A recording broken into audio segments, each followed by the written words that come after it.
हमारी संस्कृति, हमारे संस्कार सदा रहें हमारे साथ। सब्सक्राइब करें तिलक।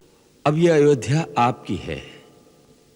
मुझे, मेरे पुत्रों को, समस्त परिवार को अपना सेवक मानकर यहां रहने की कृपा कीजिए। राजन, आप हमारे चारों ओर अपने निश्चल प्रेम का सुंदर जाल फैला रहे हैं, जिससे हमारे मन में मोह की दुर्बलता आने लगी है। इसलिए यही समय है जब हमें ममता के इस बंधन को तोड़ देना चाहिए। जब एक कर्तव्य सफलतापूर्वक पूर्ण हो जाए तो मनुष्य अपने भावी कर्तव्य पथ पर आगे चल दे। थोड़ी देर भी यदि इस सफलता की ममता में फंस गया तो माया उसे पकड़ लेगी। ब्रह्म ऋषि, यदि आप भी माया से डरेंगे तो हम जैसे साधारण मनुष्यों का क्या होगा? आप तो वो महान विभूति हैं जिन्होंने अपने तपोबल से हमारे पूर्वज महाराज त्रिशंकु के लिए अंतरिक्ष में एक नया स्वर्ग निर्माण कर दिया था।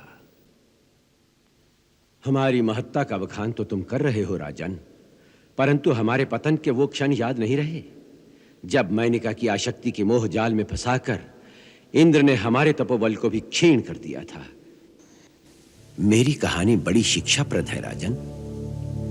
सिद्धि के शिखर पर पहुंचकर भी मनुष्य को सावधान रहना चाहिए, नहीं तो एक ही भूल से उसकी सहस्रों वर्षों की तपस्या मोह के थोड़े ही क्षणों में नष्ट हो जाती है। वही हमारे साथ हुआ।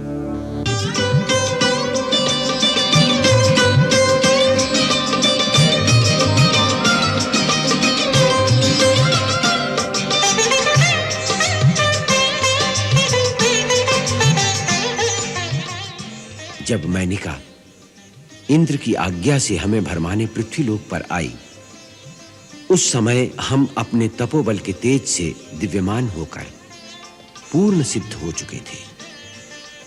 उसी कारण हमारे अंदर बहुत अहंकार था कि हमसे बड़ा अब कोई नहीं।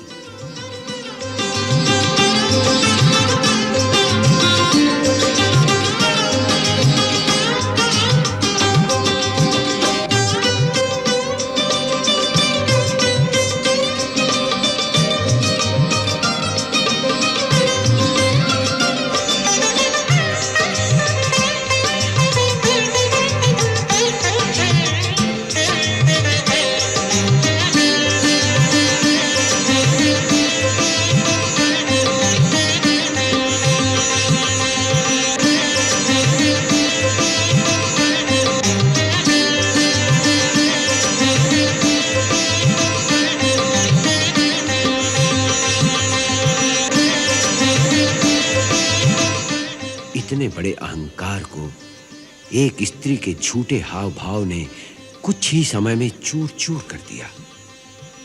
हम सब कुछ समझते हुए भी नारी शरीर के मोह में फंस गए और उस एक ही क्षण में हमारे तप का सारा तेज क्षीण हो गया।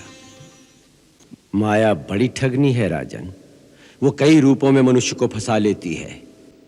जिस समय की बात तुम कर रहे हो उस समय माया ने हमारे अहंकार का रूप धर लिया था। यहां तक कि देवतुल्य महर्षि वशिष्ठ, देवता भी जिनकी वंदना करते हैं, उन पर भी अपनी शक्ति का दुरुपयोग करने की मूर्खता हम कर बैठे।